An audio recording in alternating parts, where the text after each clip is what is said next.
Welcome to My Opinion here on My Opinion TV.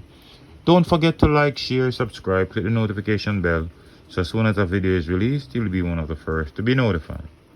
And today we want to look at the police doing an operation in sections of Spanish Town and came across 2 police bulletproof vests in their mission. And the other one we want to touch briefly is about the man with the mental condition who beheaded another man in St. Anne, and then he was killed by the police. But first up, according to Jamaica Loop, 13 men were taken into custody following the 5-hour police operation in section of Spanish Town, St. Catherine on Saturday. 2 ballistic vests with Jamaica Constabulary Force insignia, along with 3 12-gauge cartridges, were also seized in the raid, police sources have said. The targeted operation started at about 5:30 a.m. and took place in and around St. John's Road area of the old capital. Police said 3 of the men were identified as persons of interest, while another male from the group was identified as being wanted for several shootings. The men are still being questioned. Police say they are investigating claims that gang members wearing uniforms with what appears to be JCF insignia would have carried out attacks in the volatile area in the recent weeks. Checks are also being made on the regulation numbers found on the ballistic vest to see if they are authentic. No, it is bad, it is awful, especially when gunmen are dressed in police uniform and go around.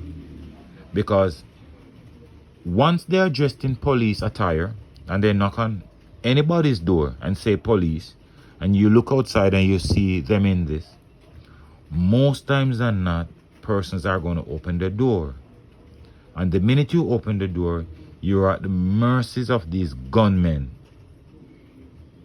Now, in the Jamaica Constabulary Force, we have good cops and we have bad cops.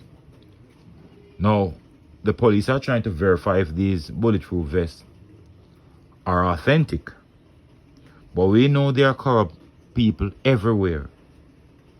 And we hope that the police checks will find out if there's anybody in the Jamaica Constabulary Force who's responsible for this. Because if you lose a vest, it ought to have been reported. If at no point it was reported that an officer lost his vest, and when the police do their checks, they find out that these vests were never reported missing from a particular individual, then you know what should take place. The requisite authorities have to come down hard on police for losing firearms, losing bullets, losing bulletproof vests, because guess what? The citizens of Jamaica is at the mercies of these criminals, especially when they have the bulletproof vest of the police or the police attire. They are at the mercies of these gunmen already without it. Then it is even further intimidating.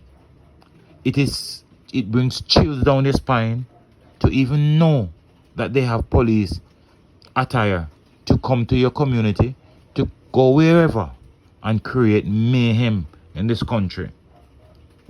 But thank goodness the vests were found. We hope the due diligence will be done, and whichever police these vests were assigned to, we implore the Jamaica Constabulary Force to dismiss those members, because Jamaica really have a crime problem at this point, and we can't afford for the police to be helping criminals in this time when we need the police to be helping us, the law-abiding citizens. But good job. They say they found 12 rounds of ammunition. That in theory, that's 12 lives being saved. But we hope a lot more. These 13 men that were held, police say they have a few of them who are wanted for several shootings and they are still being questioned. We hope they can get the requisite witness, the DNAs or whatever, to make sure that these men never see the light of day again. Even though we have seen videos of these men parading and enjoying their lives behind bars. But we need to rid them of society. Society does need these persons. And we hope that everything will be done. Witnesses will come forward. Everything will be done. And these criminals who are creating problems in St. John's Road will be put away for a long time. We know there was a particular issue in 31 St. John's Road. They did not state categorically that it was 31 St. John's Road that they did the search. They just said St. John's Road, which St. John's Road is normally a big area. But we know that there were tension brewing at 31 St. John's Road. But let me know what you think in the comment section. The other bit of news we want to talk about is in St. Anne's Bay. And according to the Jamaica Observer, the man who was shot dead by police yesterday after he, accused of beheading another, was described as a violent individual who was feared by many in the northeastern town. Said to be mentally challenged and known as Soldier, perhaps because he was once enrolled in the Jamaica Defense Force, the man was killed after he was said to have committed the bizarre act of beheading a man whom he had earlier attacked and set his head on fire in the town car park. Police said Soldier was shot shortly after they tried to apprehend him, and he turned and attacked a senior member of the security team, and they defended themselves and he was killed. Law enforcers did not name the man who was killed by the former soldier, but referred to him as Nazi. He is said to be in his late 60s. Soldier was also said to be in his 60s. Now, mental health is another situation that a lot of persons across the world don't pay a lot of attention to. Now that COVID is rampant in the world and in Jamaica, persons' mental health has gone off the radar a bit. And these persons, some of them who had violent intentions earlier in their lives, will only be more violent. Systems have to be put in place to rid the streets of these mentally challenged individuals. It was only last week a police lost his life at the hands of a mentally challenged individual. And now here we are, a citizen. They say Nazi was homeless. His head was severed. But how would a mentally challenged man think about taking off a man's head and then set it on fire? That is really baffling to me. But then again, you'd want to look at it and say, which person in their right mind would really do something like this?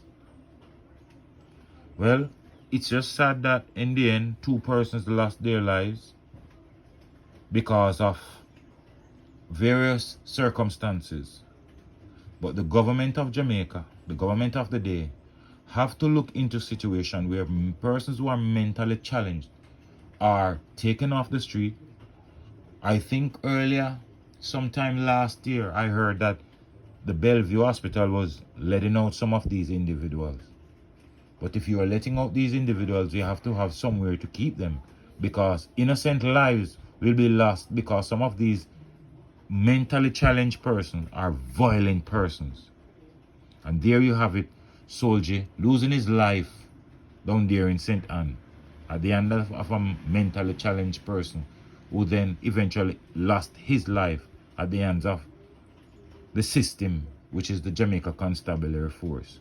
More needs to be done for mentally challenged people, not only in Jamaica, but around the world. But let me know what you think. Sad day, Soldier was popular down there in St. Anne, also Nazi. But it's just sad when persons' lives have to be lost in this manner. But let me know what you think in the comment section. Don't forget to like, share, subscribe, click the notification bell, so as soon as a video is released, you'll be one of the first to be notified. Until next time, stay safe, look out for a loved one, look out for a neighbor, look out for our children, and most of all, keep it locked on My Opinion TV. Boy, Jaden, I have to just bust out the one that took me a while, I don't know.